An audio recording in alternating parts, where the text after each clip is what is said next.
এই যে তোমরা দেখছো এটা চা। তো এখন আমরা চা খাবো, ঠিক আছে? এটা বড় ব্যাপার না, বড় ব্যাপারটা হচ্ছে আমি যত এই মহিলাটাকে কত করে ডাকলাম তাও এলো না। এরা দুজন সংসার নিয়ে ব্যস্ত, আমার এই দুই দিদি।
Welcome back to my channel.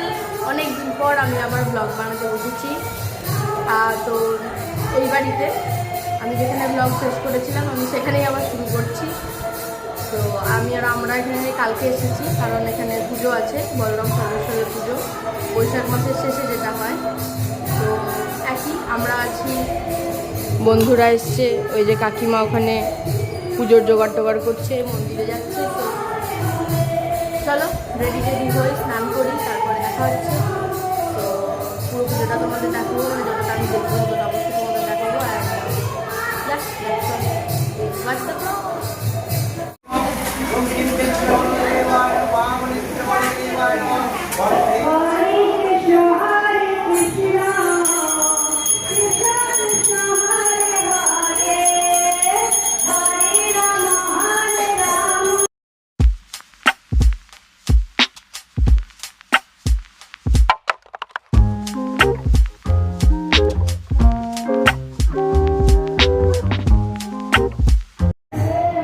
তো পুজো তো হয়ে গেল, আমাদের স্নানও হয়ে গেছে, আমরা ঠাকুরকে প্রণাম করে এলাম, দেখে এলাম, তোমাদেরকেও দেখালাম, তোমরা দেখো। আর তো ব্যাস দেখি এখন আর কী হয়। পুজো হয়ে গেছে আগে, পুজোতে আর নাই বা বললাম, যাই হোক সন্ধ্যাবেলায় কীর্তন হবে বাইরে, তো কীর্তনটা অবশ্যই দেখাবো। চল দেখতে থাকো। ওকে, তো আমরা এখন বর্ষার বাড়ি যাচ্ছি, আমি আর আমার সঙ্গী, আমার বন্ধু। চোখে ঘাম পড়ে গেল, চোখটা জ্বলে গেল, যাই হোক চলো ওদের বাড়ি গিয়ে দেখা হচ্ছে। ওকে, তো কাল থেকে একজন আমার সাথে খুব প্ল্যানিং করছিল কি রিলস বানাবে, কি কি সব কন্টেন্ট সব দেখে রাখলো ইনস্টাগ্রাম থেকে। হ্যাঁ, যে বলেছিল তার অবস্থা দেখো। এই যে ইনি বলেছিলেন যে রিলস বানাবেন, এখন এখানে মুখ ঢাকছেন, এখন আমাকে বলছেন কি খুব গরমে কি করে বানাবো। হ্যাঁ, কত প্ল্যানিং, ফোনে প্ল্যানিং চলছে আমার সাথে, জানিস বন্ধু? ফোনে প্ল্যানিং করছে যে এই বানাবো রিলস, ওই রিলস বানাবো, আর এখন এখানে বসে মুখ ঢাকছে। মানে কি বলবো, এসব মানুষের দ্বারা আর কিছু হলো না, রিলস তো হলোই না। তো হ্যালো, আপনাদের যে ব্লগার, সে এখন বকবক করতে করতে নিজেই সে শুয়ে আছে।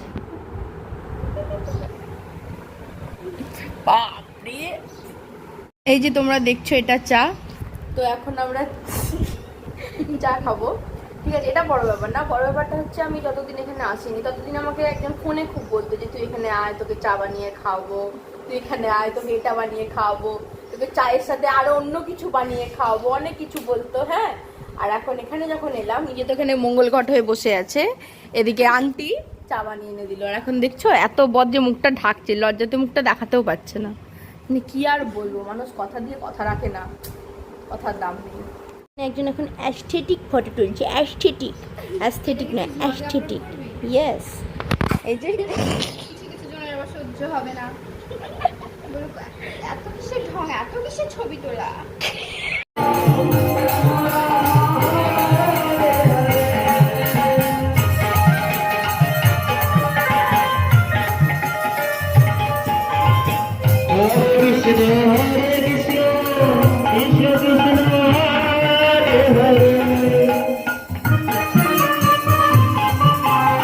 আমরা এখন আমার পিসির বাড়িতে এসেছি। আমার পিসি এখানে বসে আছে। পিসি একবার হাই বলো, হাই বলো, একবার হাই বলো। আমার ভিডিও ব্লগে ছাড়া হবে, একবার হাই বলো। এটা হচ্ছে আমার ওয়ান অ্যান্ড অনলি পিসিমণি, আমার একটি মাত্র পিসি, আমার সুইট পিসি। আমি আর এটা আমার বন্ধু। আমরা এখন পিসির সাথে দেখা করতে এলাম, এসেছিলাম আগে, কালকে এসেছিলাম। ওকে, তো আমরা এখন পিসির বাড়িতে এসেছি, তো তোমাদেরকে তো দেখলেই তোমরা। আর এখন এখানে দিদির সাথে ভিডিও কল চলছে। কিরে একবার হাইটাই বল। আজ এলি তো আর না, কেমন লাগছে না এসে? দারুণ লাগছে, ফার্স্ট ক্লাস। যাই হোক, বেচারি খুব দুঃখে আছে, কারণ আসতে পেলো না। ইনি আসতে পারেননি, আমার পিসির মেয়ে দিদি সেও আসতে পারেননি। কোনো দিদি এগুলোই আসতে পারে না, সব সংসারের চাপে, মানে কি আর বলবো। যাই হোক, আর কিছু বললাম না। ও উনি ওখানে চাকরিতে ব্যস্ত বলে উনি আসতে পারেননি। দিদিগুলো সব ছেড়েই দিল আসা, এই আমরা যে কদিন আছি সে কদিন। এই মহিলাটাকে কত করে ডাকলাম তাও এলো না। এরা দুজন সংসার নিয়ে ব্যস্ত, আমার এই দুই দিদি। আর এই আমার এক দিদি হচ্ছে কি কাজে ব্যস্ত। তোমরা সবাই ব্লগে আসছো, একবার হাই করে দাও, একবার হাই কর, হাই কর। মানে দিদি সরিয়ে গেল, মানটা হাই করে দাও। আমার বেবি ভালো একমাত্র, মানে দিদি একটু হাই করো। মানটা ভালো আছে। ওকে, তো তারপর আমরা পিসির বাড়ি থেকে বাড়ি ফিরলাম। বাড়ি ফিরে লাঞ্চ করে শুয়েছিলাম।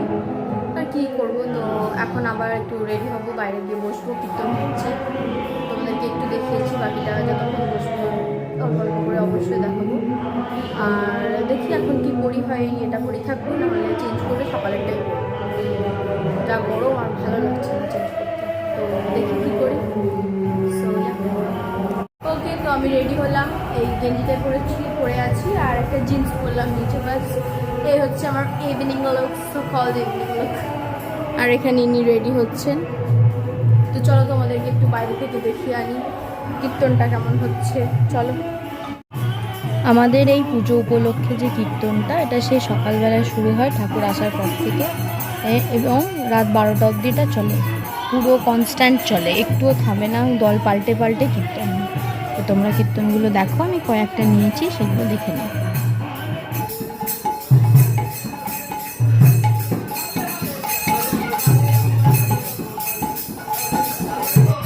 তো এই কীর্তনে আমাদের আর কী কাজ, তাই আমরা সবাই মিলে একসাথে বসে এখানে কীর্তন দেখছি। তোমরাও দেখো।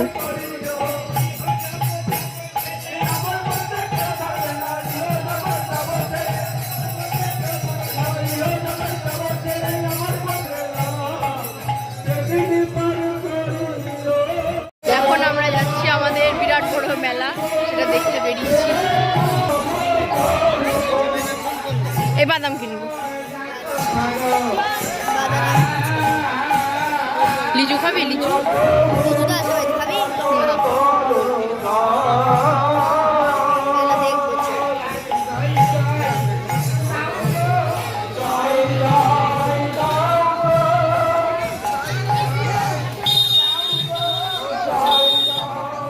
বাপরে দোকান।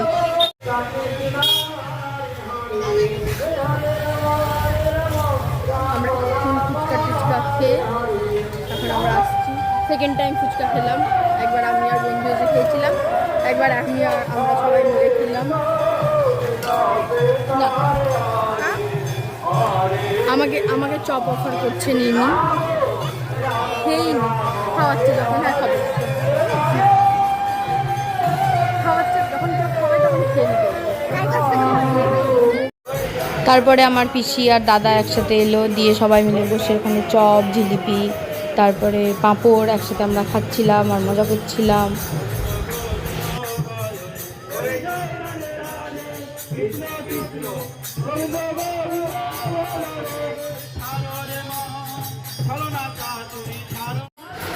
তারপরে আমরা মেলা ঘুরে ফুচকা খেয়ে চপ খেয়ে, যদি দুটোই উনি খাইছিলেন, মানে বর্ষা খাইছিল, দিয়ে আমরা সবাই মিলে এখানে বসে গল্প করছিলাম আর কীর্তন দেখছিলাম।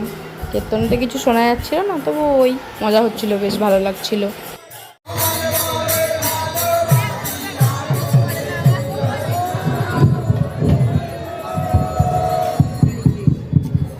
তো তোমরা আশা করি দেখে বুঝতেই পারছো যে মানুষের কাজ না থাকলে মানুষ কত কিছু করে। তো এখানে আমার ছবি নিয়ে এআই বানানো হচ্ছিল, তো আবার শাকচুনি চুড়ের লুক দেওয়া হচ্ছিল। তারপরে আমরা একটু বসে গল্প টল্প করে আমরা গেলাম মোমো খেতে। মোমোটাও বেশ মোটামুটি ভালোই ছিল। গাইস, আমাদের চাইনিজ মোমো বালি এখন মোমো আনতে গেছে। মোমো বালি জঙ্গলে মোমো।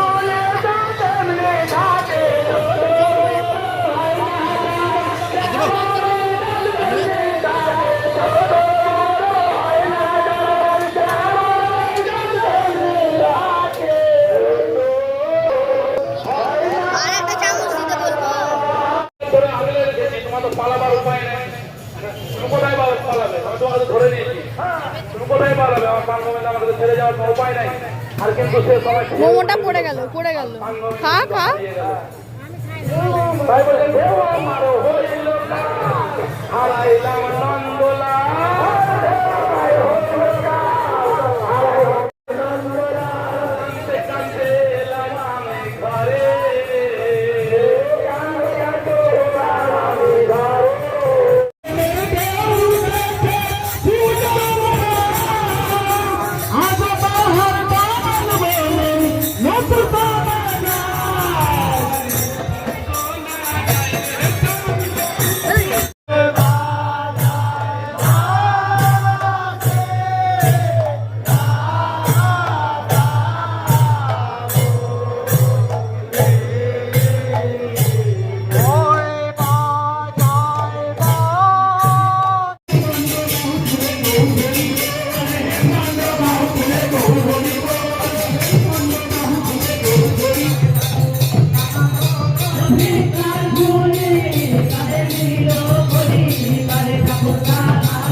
Next morning.